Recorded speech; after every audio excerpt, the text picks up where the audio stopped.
Right, thanks for joining us again. You've got me back again. Sorry, you probably fed up of hearing my voice by now. I have a different co-host. My co-host for this fantastic gentleman, I have got Mr. Fields. Hello, how are you doing? Thanks for joining me, Gary. So it's myself and Gary, and you're not on here to talk to me. You're not on here to listen to me waffle on. You want to speak to the main man himself, and let's ask him some questions. So let's bring him on. Mr. Daryl Marston, thank you for joining us. You're welcome, guys. Glad to be back. Hiya, Daryl. You okay? Pleasure to have you. Yeah, Gary. How you doing, sir? Yeah, I'm doing very well. I appreciate it. Thank you.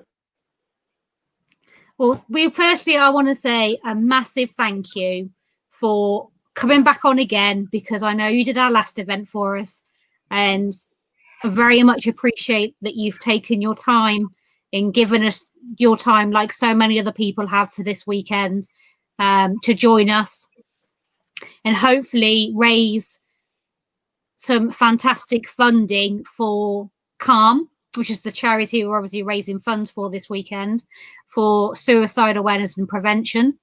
Okay. So, like I said, bottom heart, thank you to you, and it's very much appreciated you helping us out like this in coming on and having a chat with us to hopefully get plenty of viewers and raise needed funds. Thank you. So we were having a quick chat before we came on. So what have you been up to? Because the world's gone crazy, basically, right now. That's how I'm calling it. The world's gone crazy. I've decided. So obviously things are difficult here, but you guys have been able. Some of you have been able to go out, depending where you live, in what states and stuff you're in. So what have you been up to? It's weird because there's different guidelines for every state, every county, every township, or whatever over here, and you cross lines all the time, especially being on the East Coast, because our states are so close. It's like going to a whole other country. So you have to kind of figure all that out. And no, I think I've gotten a little used to it, which is scary. I don't like being used to this because I don't like being told that I can't go into a restaurant or go into a bar or whatever, and I have to wear a face mask everywhere I go. That just to get out of the car to go and to pay for gas or to go into a convenience store, you have to throw a face mask on, which it is what it is at this point. Hopefully with the vaccines and everything coming out here, things will start to change and we'll start to flatten out here, and that way people can get back to life like we remember it, at least. But yeah, over here it's kind of crazy right now. It's not just COVID, it's just the politics, it's everything going on right now. Yeah, we've had the COVID situation. You've had the COVID situation. We won't go into details and everything, but for you guys over there, you've had so much more to contend with than what we've had, because like you said, you've had the politics stuff, you've had so many different things. You've not got enough with COVID. You've had all these extra things kind of thrown at you on top of that as well. It's just that's why I said the world's gone crazy, because you've had so much. For you guys over there, you've had so much thrown at you in such a short space of time with everything that's been going on. I can't keep up with it all, to be honest. Yeah, it's insane right now, believe me. But you got to stay above it. I try not to watch all the social media stuff. You don't know what to believe half the time with that. And just hopefully we can all unite here and get back on track and make things better for this country and for the world. So that's where I'm at with it. I'm about over it, to be honest with you. It's just too much to even. It's something I never thought I would see in my lifetime over here. So hopefully it gets better. So how did it affect the end of the tunnel, isn't there? Sorry, Karen. Yeah, light at the end of the tunnel, Gary. So how has it affected you investigation-wise? So, because for us, we've not been out. I can't even think. I don't know. It's August, September. I don't even remember when we went out last. It was months ago. Yeah. So how's that going for you guys? What's because I know some are going out, some can't go out, or Well, once again, it depends on what state you're in and everything. I've been lucky enough. When it first hit back in what was it, March, it was complete lockdown from going any traveling or anything until around June. So I was, basically we just finished season 2, and it was kind of it basically 3 months off for me. It was like a vacation. Then it, started getting a little redundant, and I wanted to get out, start doing events, and start filming again. So in June came around, and we started doing all that, getting back into it. The summer was pretty fast forward, just doing events and filming for my other show at Haunts, and doing other things, in the paranormal world. And we knew the show right now was being benched because of COVID. So it just gave us time to do our own projects, and we're all kind of doing our own thing right now. We keep in constant contact with each other, but we're just waiting because they're with our production on our show. It's so big, and it's out of Los Angeles, and Los Angeles is still in complete lockdown. So we're not doing anything right now. We're just waiting for the green light, basically. But that gives us a chance to do what we want and produce our own stuff, and it's just been pretty cool getting into that part of it and getting on the other side of the camera and producing my own series as well. So that's been pretty fun. Did you find you was picking up on other little topics like interviews and your podcasts or any other interviews going along the way when you've had a little bit more time on your hands? Yeah, I've been able to do a lot more of that, where it was very hard to do when you're on the road because you only get like one day off a week, and that day you don't want to be sitting in front of a camera fence and doing a live stream or a podcast. But being off, I was able, and back in the summer, I was probably doing 3 or 4 a week, and especially all the way up into the Halloween season when everybody's really and fast forward with the whole paranormal thing. And it's cool. I do about 1 or 2 a week between radio shows, podcasts, and live streams. So I try to even that out because it takes a lot out of you because you're always doing them. But it's fun. I keep in touch with the public and keep and come on shows like what you are doing here for a charity event, which is great. I like that, and it's a good time, man. Because I was chatting. Oh, sorry, Gary. I was chatting with Brandon. When was it? I don't know. It was a week or 2 weeks. I don't even know now.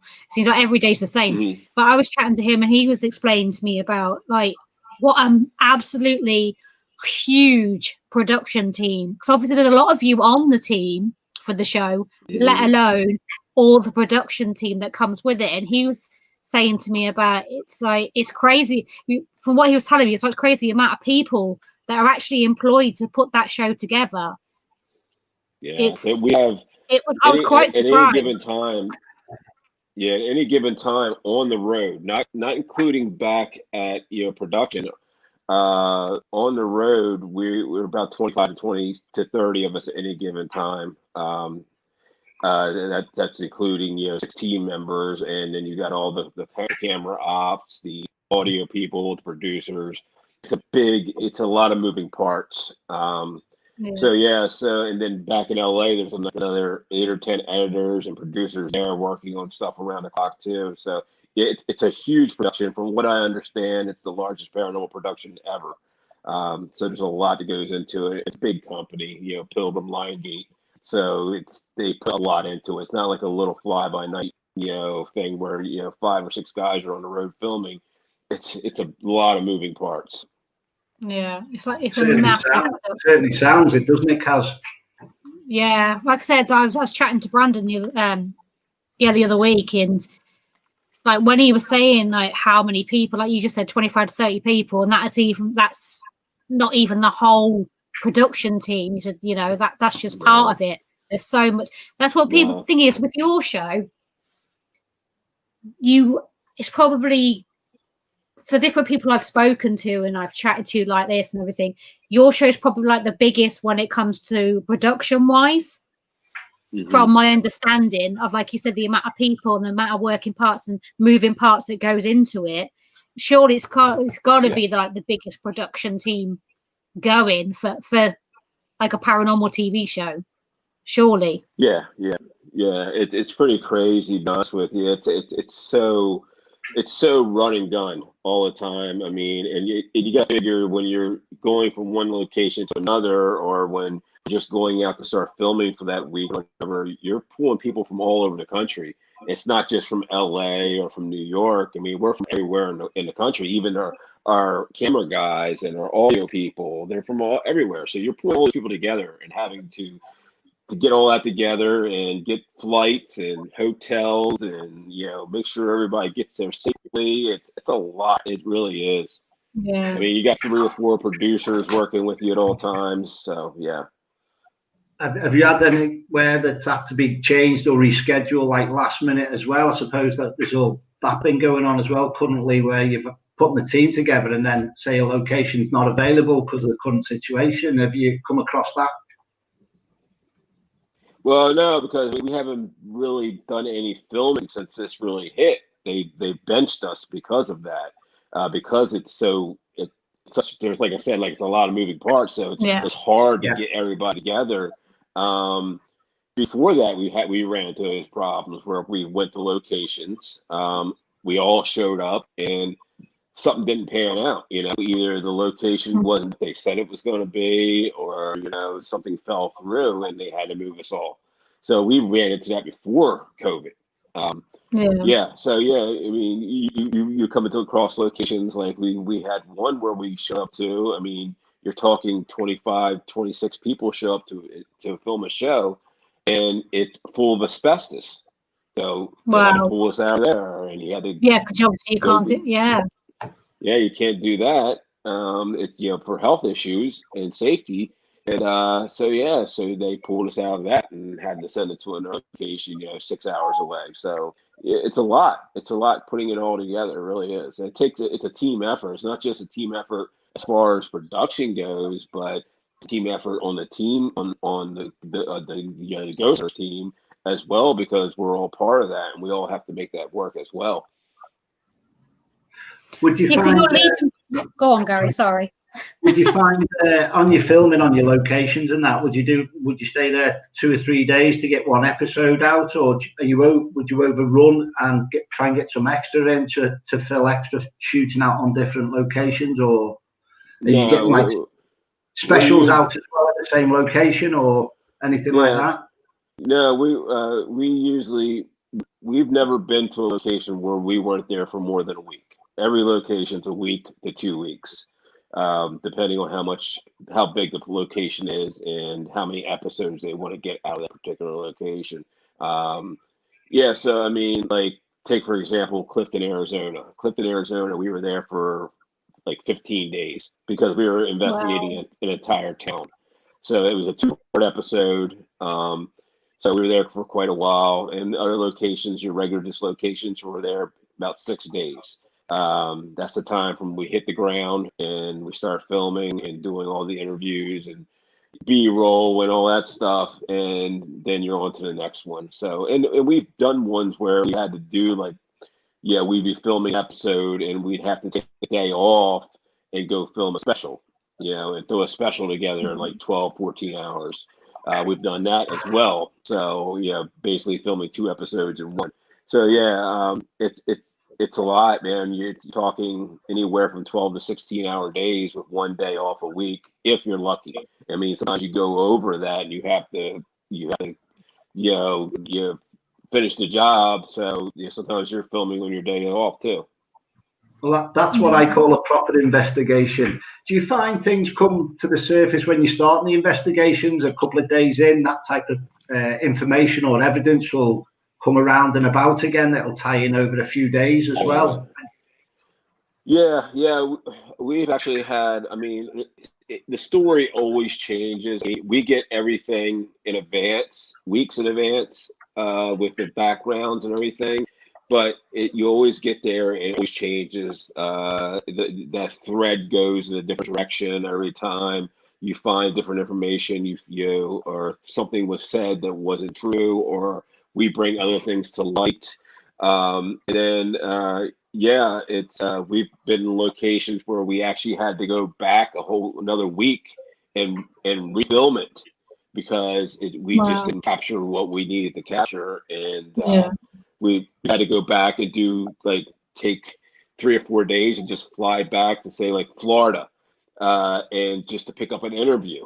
So yeah, it's a full-time job, and there's very little downtime.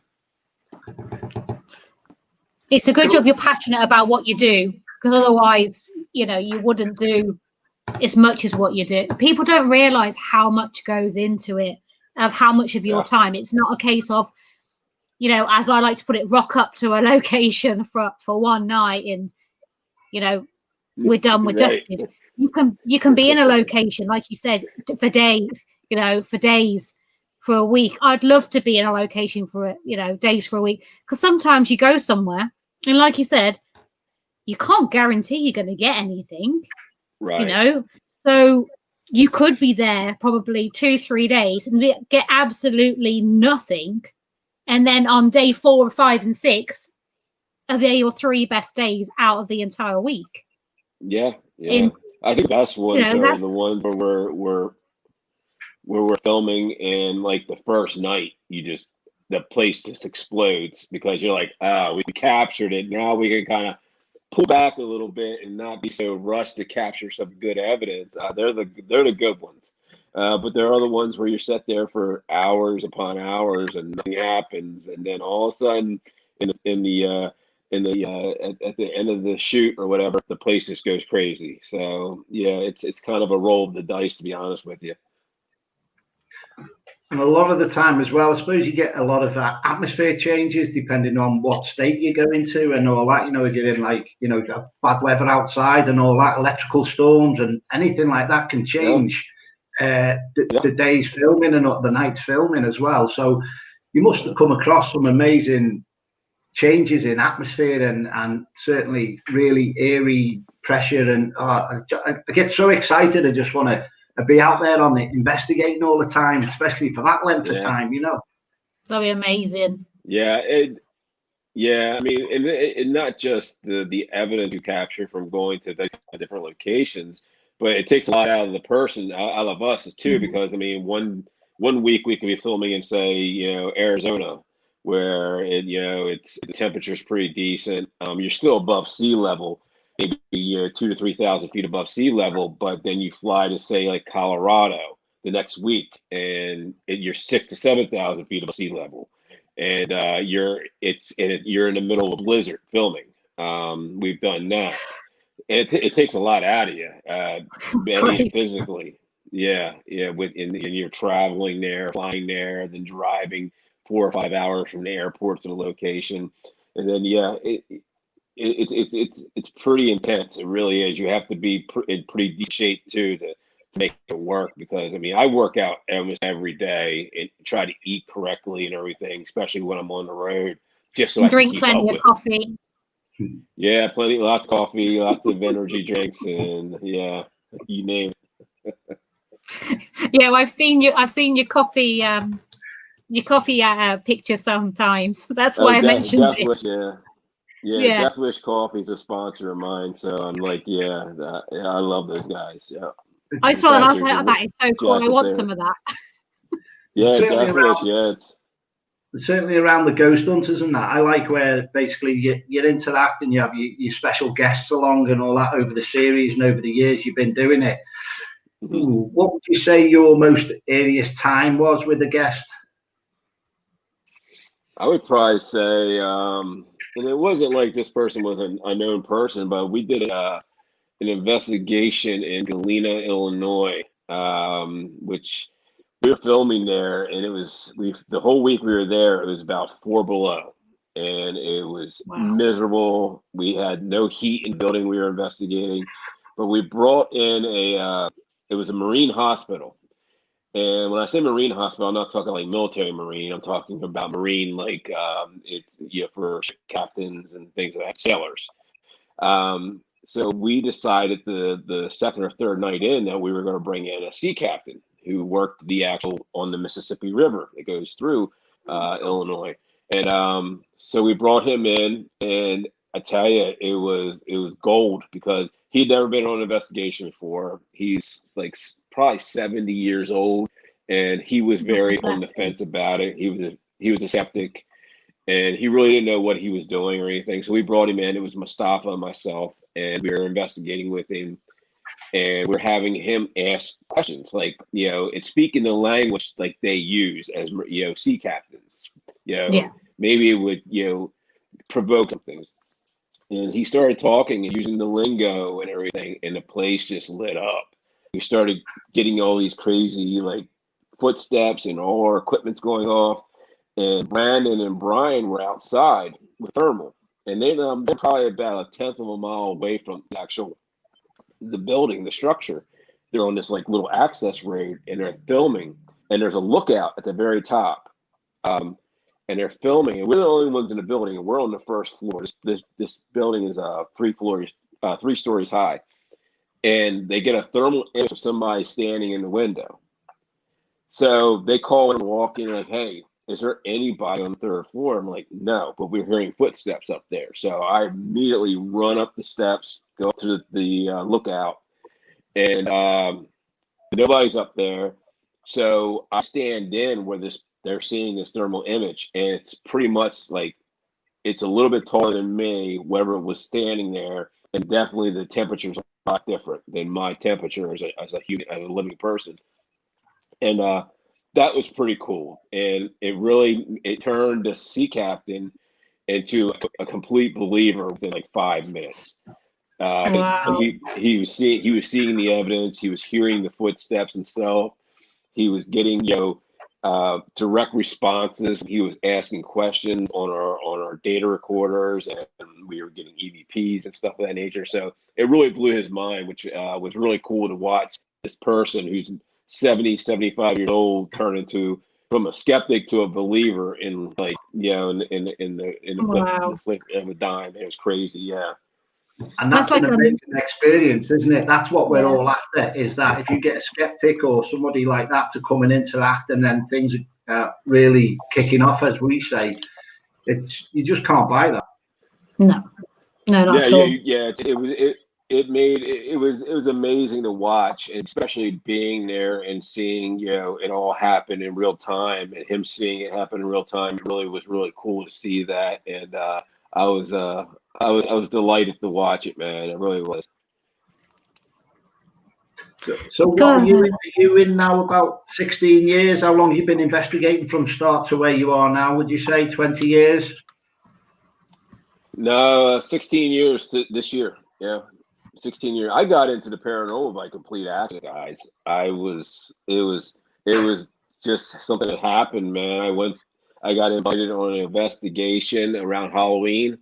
I was a skeptic. Didn't know if I believed or didn't believe. Didn't know anything about, I didn't know what a paranormal investigator was or a ghost hunter at that time. And I went, and it was only like maybe 2.5 hour, this Halloween that they were doing at a location. And I thought it would be fun. And it was, the first time out, I saw a half body apparition. And wow. I was blown away by it. I still didn't believe I saw what I saw. And it took me a little bit to wrap my head around it, but I knew when I left there that night that somehow, some way, I wanted to do this and further it. And so when I left there, I just started doing my own thing for a couple years, just investigating and learning it. I didn't know anything about the equipment or how to do it, but I taught myself all that. And I was dating my wife at the time. Well, a few years after that, we met, and she started doing it with me. And I never joined a team or anything like that. I started my own team in 2011 just so I can expand and start, getting around people with like-minded people who are like me. And it just grew from there, man. And that's where I'm at today. Amazing. That's like a dream come true to a lot of people to actually. Yeah, I kind of forced Gump my way into it. I kind of fell into it, guys. I mean, but that's amazing. That's a true. Yeah, but that's a true person. The thing is, you've gone out there, you've learned about it, and then so how did getting into the TV stuff? How did that happen? Like with if you fell into investigating in the first place, and then you're on this show that's been around. It's been going so many years now, and it's got one of the best reputations out there. Right. So how did you're lead investigator on the show and everything. So how did that all come around? I have no damn idea. No, it happened too. Once again, I didn't apply for it. They found me. They found me because I started doing live streams and podcasts. Oh, okay. I started getting into that around 2015, I think. And I kind of grew, like on the underground level, I grew. And they found one of my videos or a picture or something I had, and it somehow got on somebody's desk in LA, and they were looking for people, and they called me. And next thing I know, I'm in LA signing contracts and hit the ground running, man. And yeah, that's. I love that. I don't know how I got here. So you thought this guy looks kind of cool. I think he's going to be good for our show. Let's sign him up before someone else does. Yeah, that's what you should have said. Yeah, I think I met a certain demographic or something, and it's what they were looking for, and I just got lucky. And I really did. I've been very blessed. Like I said, I said a few minutes ago, I forced gumped my way through the paranormal because I don't know how I got to where I'm at. I'm just here, and I'm doing the best job I possibly can, and just having a good time doing it all the way. Yeah. Because you've put the work in. That's why you are where you are. Yeah. It's because you are. I'm talking at you now. I'm really sorry, but you're a humble man. Yeah. It's because you're honest. It's because you're honest. It's because you're humble, and it's because you work your off. That's why you are where you are. It's not just, you wouldn't have been doing it for as long as you've been doing it if you didn't put your whole heart and soul into it. And, and that shows. And like I said, you come across as a very humble man and, you work hard. Otherwise, you wouldn't be doing what you were doing. Like you said, the hours you put in, the days you put in, that's rough. That's commitment. And you've got to have something in you to have that type of commitment. That's like, well, I could thank my parents for that, the upbringing with, the work ethic and everything. I put that into everything I do in life, not just, the paranormal. It's just always been a good work ethic, and I'm willing to put the time in, especially my name's going to be on something. I want it to be the best humanly possible, of course. And I think that's how I've gotten to where I'm at too, because I don't quit either. I mean, I've lost more times than I've ever won, and I just keep getting back up and going at it, whatever it may be. And I think that's what it's gotten to me, got me where I'm at as well. Yeah, I do believe that. Yeah, and having a little blessing doesn't hurt, Yeah, so a bit helps. Just helps you along your way. Yeah. And like I said, you've put the work in. Otherwise, you wouldn't have Panel Wow. You wouldn't be on the show. You wouldn't be your own projects. Like you said, it's hard work. It is. It's hard work and commitment with a little bit of luck, maybe. Yeah, absolutely. And I appreciate where I'm at, and I know where I'm at. I know who I am, and I try to give back as much as humanly possible. And it's one thing I've always been taught. When being in if you're in that situation where you can bring people up, and raise them up when you're better than you found them.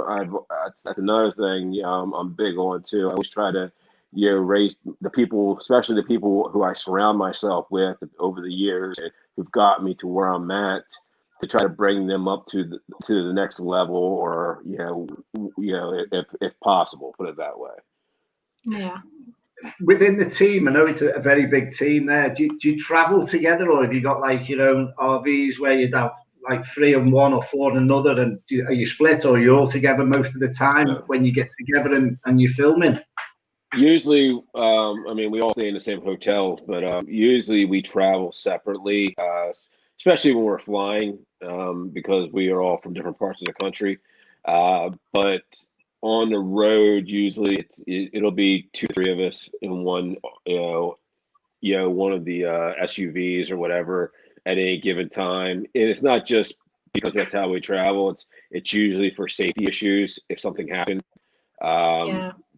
God forbid if we crashed and we all died. At least you didn't wipe out the whole team. You only wiped out two of us. So it's not going to happen now. Hey, I'm just saying. I'm telling you how it is, man. Yeah.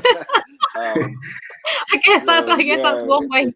One way to put it. You were talking about. You mentioned obviously it's true. Where you've got your own projects and stuff, and you've been very busy with your own. Can you talk about it and tell us about your current projects you've got going on? It's like, I don't know if anything's not out there yet, so I was just checking. It's all right to talk about. No, I appreciate it. No, I've been doing my own thing where I've been executive producing myself and one of the producers from Ghost Hunters, a show called Epic Haunts, with a good friend of mine, two good friends of mine, Mike Diamond and Chris from Paranormal Warehouse, my two partners from Paranormal Warehouse. And it's called Epic Haunts. We released the first episode back in October. We just filmed the second episode back in right before Christmas at Penhurst, and that should be out sometime soon. It's been a little slow because it's a produced series where we have camera ops and audio and producers and everything, but it's on our own dime, so it's a little bit slower. And plus COVID, it's kind of slowed us down a little bit, but people have been really liking it, especially the first episode.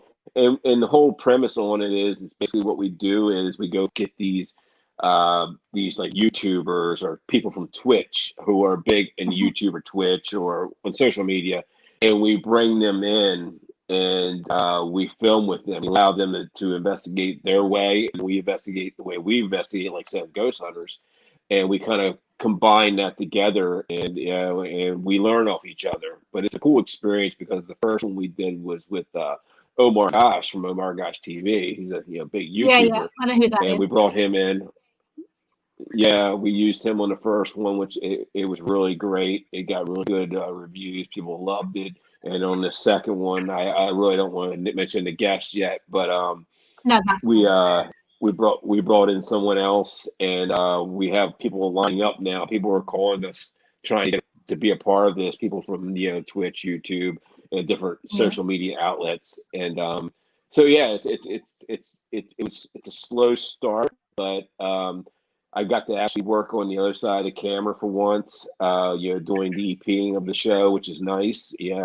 And it's really cool experience because I'm not having to I pretty much can control the whole situation on how I want it to be filmed and where I want it to be filmed and how. And once again, it's running done. It's not as big as Ghost Hunters, as far as production value or production, I should say. The value of it's very good because we're using a lot of the camera people and stuff from Ghost Hunters to film it. Yeah. So, which is really cool. And we're getting that same value, but not with such a big production team. There's probably about 10 of us. So it's really cool. It's cool to watch. Especially when you're doing it all. In and around your equipment and all that, do you find that that's quite hard to keep hold of where that is within a certain building in the location? Like count it in, count it out. I know there's a lot of equipment being brought to the locations. The amount of times I've lost equipment, it's unbelievable, as Kaz can vouch for. So do you find that because I pick it up and I put his equipment away now. So if he comes out with us, I pack him up like a pack horse. I sort all his stuff out so he doesn't leave half of his kit at the location like he used to. So are you finding it different from having the production team's equipment and your own equipment? Are you more like vigilant around your own equipment? Big team going all out. Yeah, definitely on Epic Haunts. Yeah, you got to be a little more vigilant because it is your personal equipment you're using. Like all the camera equipment and stuff like that is all it's all leased. And some of it belongs to our camera ops. A lot of our camera ops, they own their own drones and things of that nature. So because they have to be licensed for it and everything. Yeah, I see you have to have a license for a drone, don't you? Yeah, and so that stuff kind of falls on the DP, the director of photography. But when it comes to my personal equipment, I mean, it pretty much stays with me all times. My body cam, my EDI, my zooms, and stuff like that are always with me. Yeah, definitely. It's one of those things. I usually. I'm sorry, go ahead. No, it's all right. You carry on.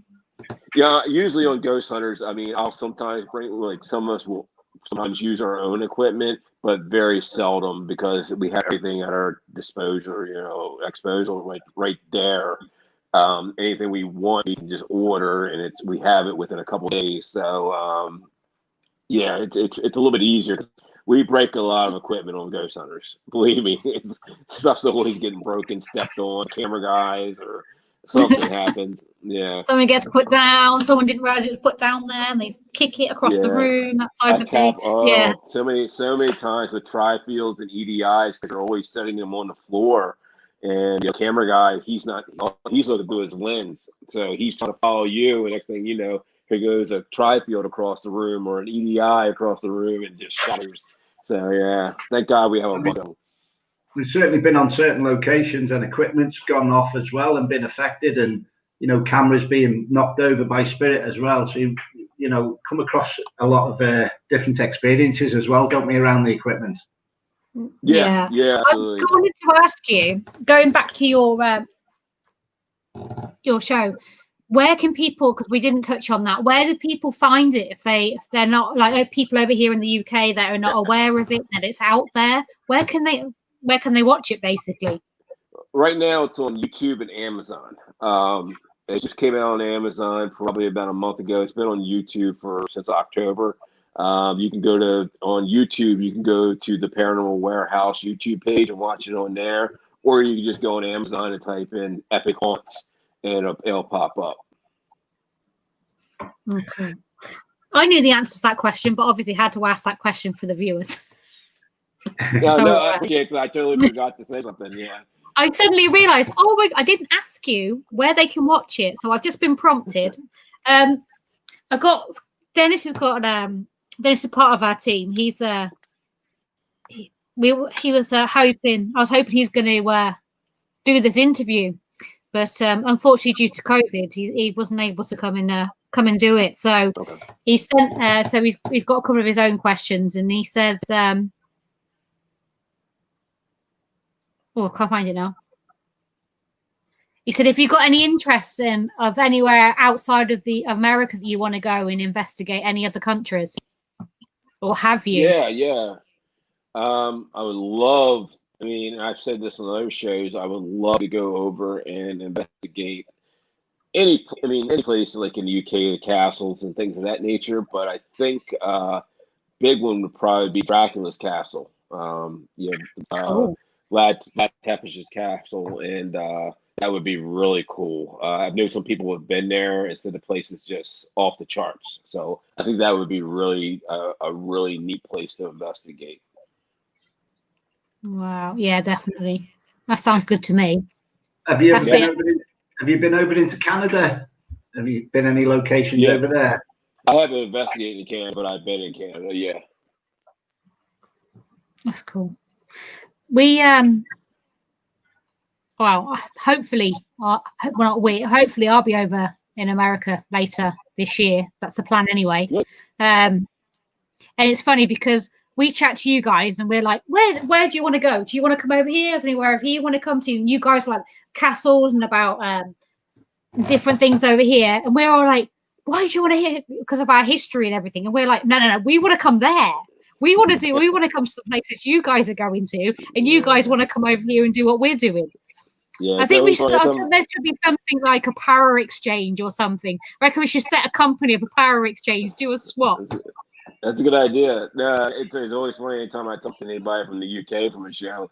They always want to come over here and do like the asylums and the prisons and things of that nature we have over here. And we're wanting to go over and do the castles and stuff of that nature. So yeah, it'd be pretty cool to do an exchange like that. Absolutely.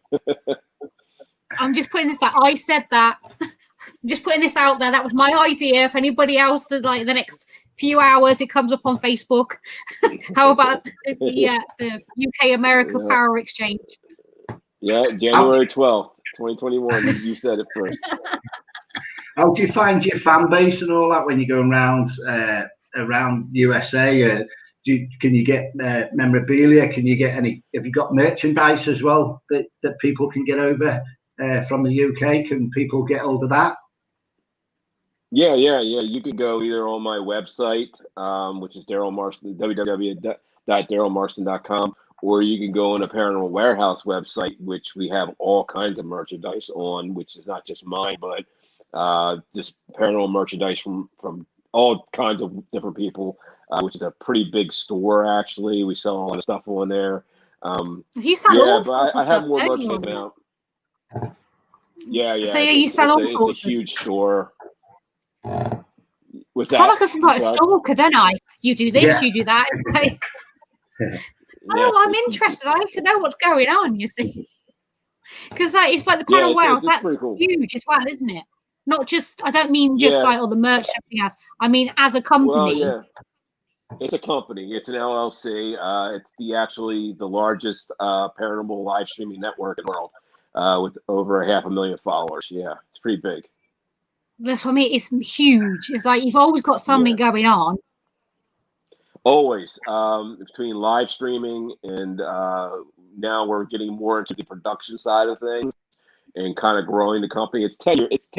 It's technically 10 years old. It's been around since 2011, and it's just been in leaps and bounds. But now I think we decided back in October that we wanted to kind of change things up and start doing more production valued stuff where we're actually using production producers and camera ops and things of that nature for filming and putting more produced series out there. And it started with Epic Haunts, and hopefully here in the next year or so, we'll start picking up some other shows to do. That was the good thing I was going to ask you. Obviously, you've got this one. Would they be paranormal related, or will they be? I don't know. I would without any details, without giving any details away. You know, would they? Would you look at? I don't even think we know. I don't even think we really know at this point. I do think it'll be built around the supernatural. It could be alien. It could be ghost. It could be like True Detective type stuff, which I'm really into. I love that type of stuff. So I'm not really sure at this point, but it's an interesting thought to take it in a different direction besides just ghost. Absolutely, because I'm into all of it. It's just my job, to do the ghost hunting stuff. But I'm definitely into the whole alien thing. I'm into the Bigfoot.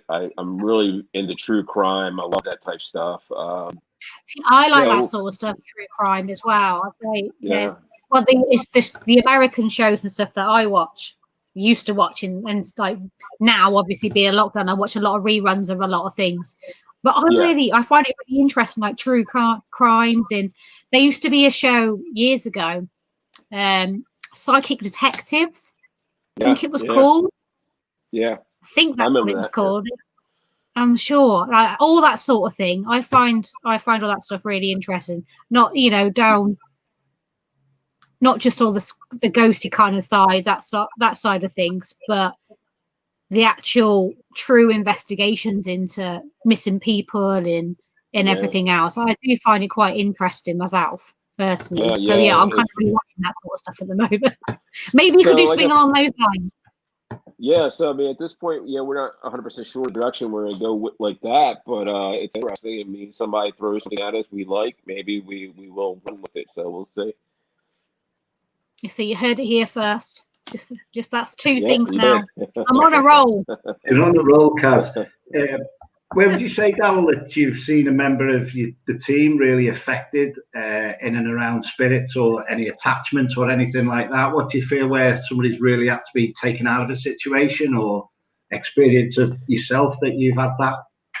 Yeah, well, I've only seen that on the show once, and that was a place we did in Ohio where Brian got a little emotional and felt some things, and kind of had to point him out of the actual location for a while and just kind of let him, decompress.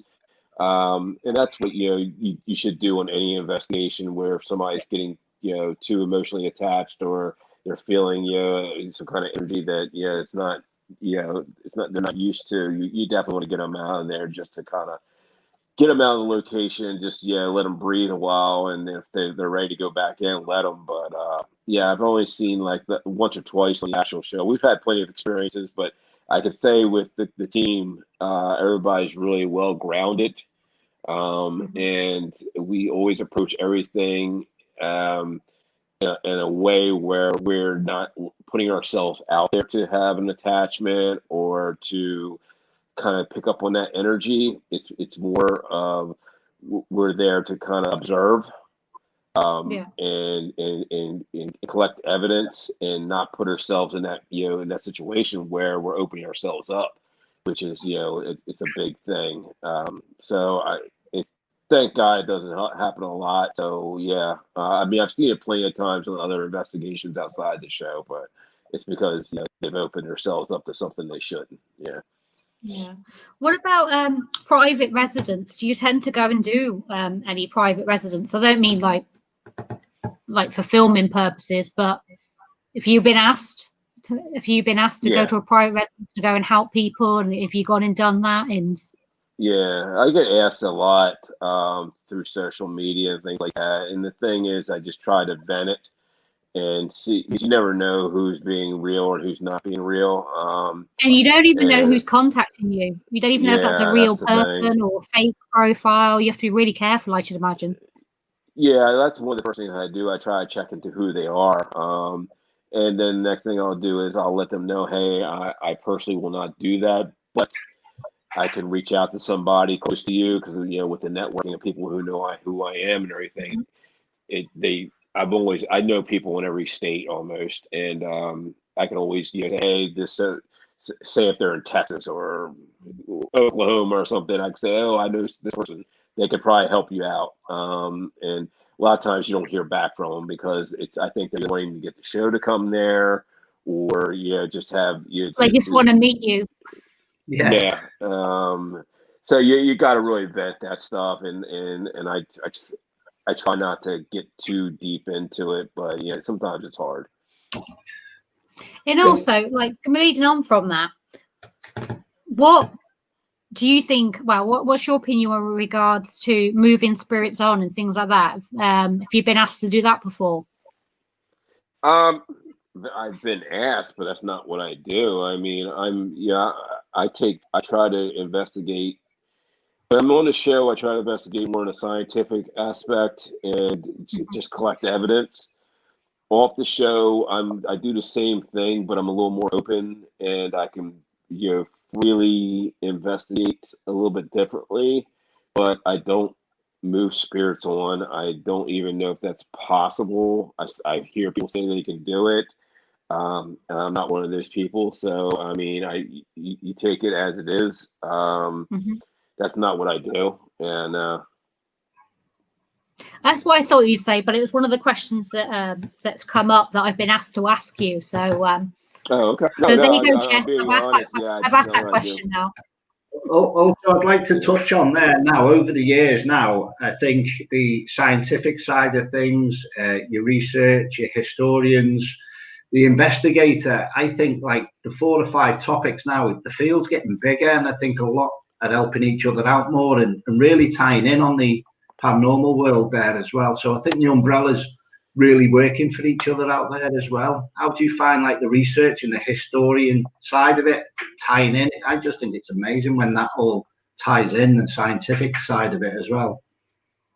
Yeah, I agree. There's a lot more people out there who are getting more open to the scientific side of it, and not so much to the just going in and trying to talk to a ghost, and proving. People are trying. There's more people getting involved who are trying to prove that this is a real phenomenon and spirits are real and the afterlife is real, than just going quote unquote ghost hunting. And you're seeing more scientists who are getting interested in it And that's what we ran into on the show, where we're having people contact us saying, hey guys, here's this piece of equipment we've been using in whatever for this amount of years. See what you can find with it on the paranormal spectrum. And that's what we ran into on the show, which is really cool when you have scientists reaching out to you and asking you to do things like of that nature. So yeah, it's interesting to see that, and I think we're starting to head in the right direction. And hopefully, we can take the paranormal from a pseudoscience to a science someday. I don't know how long it's going to take. As long as we can get everybody on the same page, working in the same direction. I just feel like there's so many people going in different directions, and everybody's pulling against each other, that it's not, kind of at a standstill right at the moment. But yeah, so hopefully we can do that, and we can pique the interest of more people who are in the scientific field to jump on board. See, this is what I was talking about that with Brandon, because I'm not really on the scientific side of things, and I don't really know much about it, to be honest, on the science way. But he was telling me more about it when I spoke to him the other week, and I found it really interesting, the fact that it's not just paranormal equipment, it's just general equipment that's not even been designed for the paranormal, that's being used as a piece of kit to see if it works, if it does anything.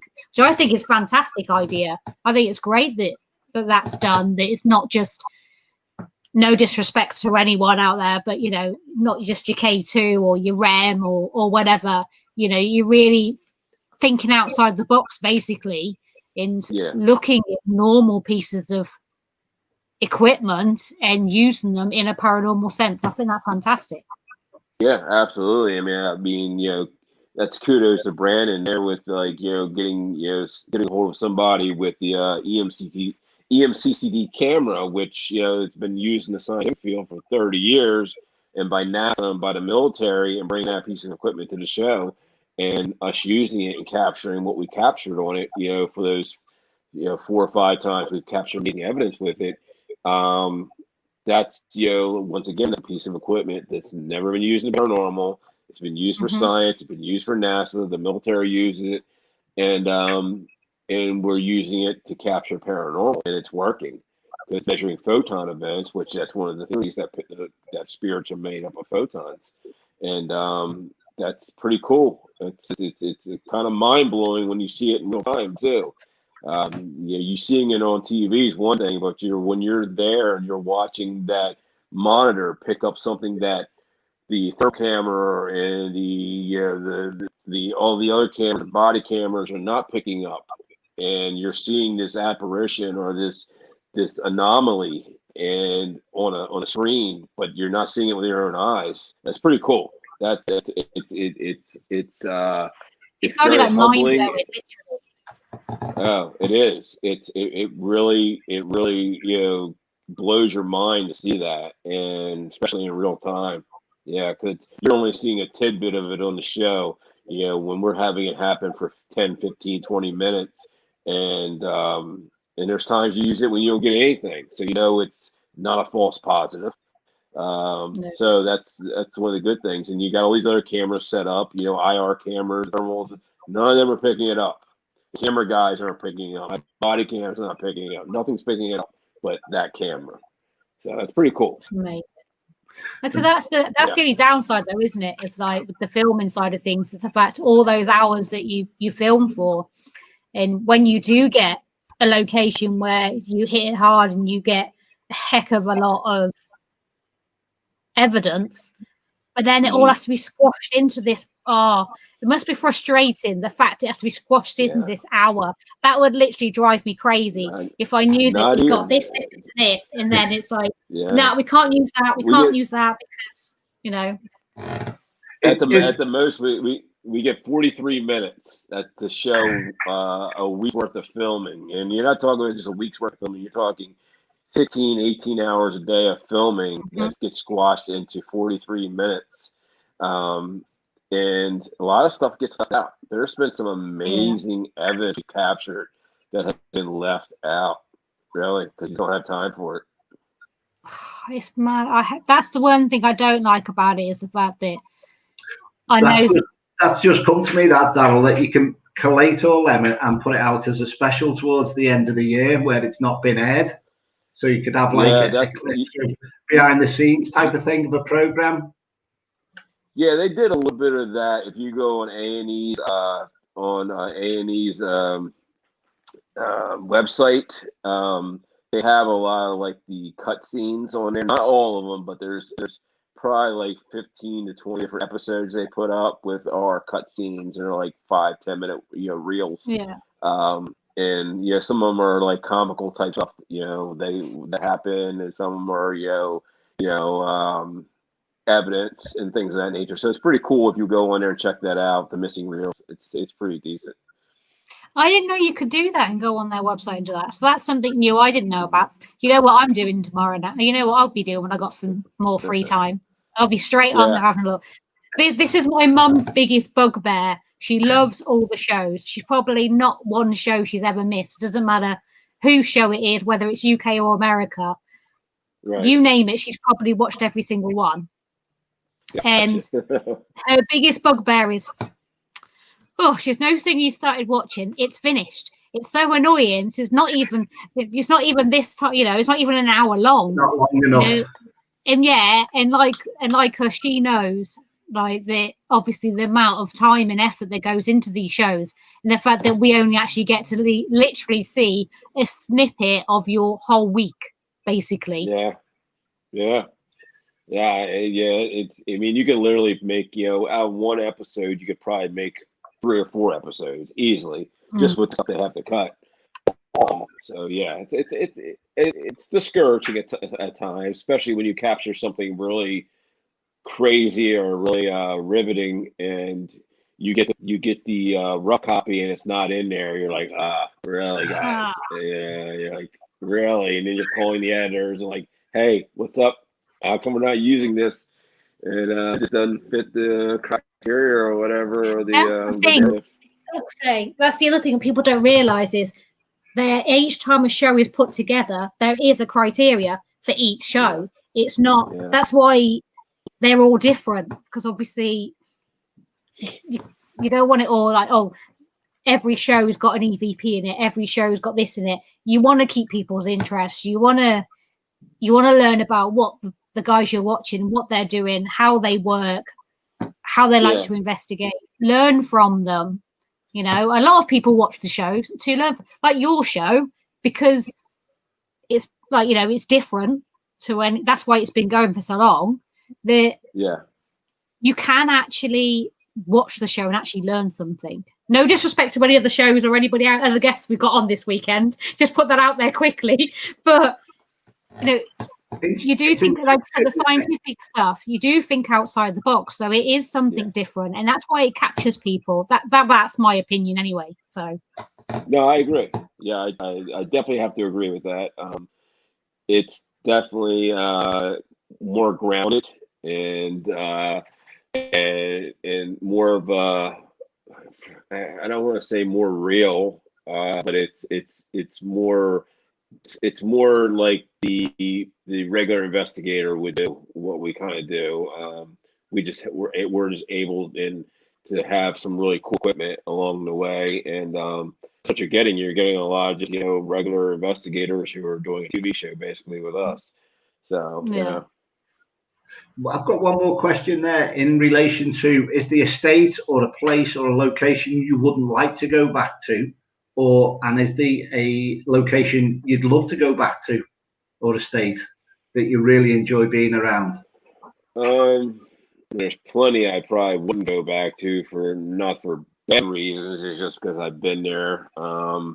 There's the place I'd probably love to go back to and reinvestigate would be probably Landall's Castle in Ohio. That's probably one of them. I feel like we didn't get this do exactly the way we wanted to do it there. And probably Alaska, when we went to Alaska, Haines, Alaska was really amazing. As hard as it was on us, and all the stuff we went through to get there and get out of there, but it was so worth it in the end. We captured so much great evidence out there. Places I wouldn't want to go to, really none of them on the show. I think they're all amazing locations that, you could probably reinvestigate many, many, many times. Off the show, there's a couple I really don't want to mention any names just because they're no, of course, you can't. Yeah. I can totally understand that. Believe it or not, guys, because I've probably been waffling, we have been going for a whole hour already. So honestly, thank you to you for coming on and chatting to us. It's very much appreciated. Epic Haunts, you can find it on Amazon, Paranormal Warehouse on YouTube. Also, check out Paranormal Warehouse on YouTube anyway, if you haven't. Yeah. So just check that out. You've got your website. I'm going to put the links on anyway so people can find them, because I talk far too quickly and people miss half of what I say. So I'll put all the links on and everything. I want to say thank you so much again for joining us, and we really do appreciate it. And yeah, thank you, Gary, for joining me as well. Thank you for the lovely insight into the background of the hard work you put in there, and I love the enthusiasm. Well done. And it's good for people out there to see the real side of things and to learn from you in that respect. So we really do appreciate that. So stick around, everybody. We're so much more going on this weekend. We've got so many more hours to go and so much more to do. Keep donating. Underneath Daryl, you can see the link for the donation. So anything would be fantastic. A little or a lot, it doesn't matter. Pennies make pounds, as I was always told when I was growing up. So, any amount makes a difference. And that could make the difference in somebody reaching out and getting support or no longer being here tomorrow. So that's how real it is. So thank you both very much. Thank you. And unfortunately for everybody else out there, you're going to have to see this a lot more for the rest of this weekend. So thank you very much, Gary, and thank you, Daryl. Oh, pleasure. Thank you. Yeah, it's been a pleasure. Thank you.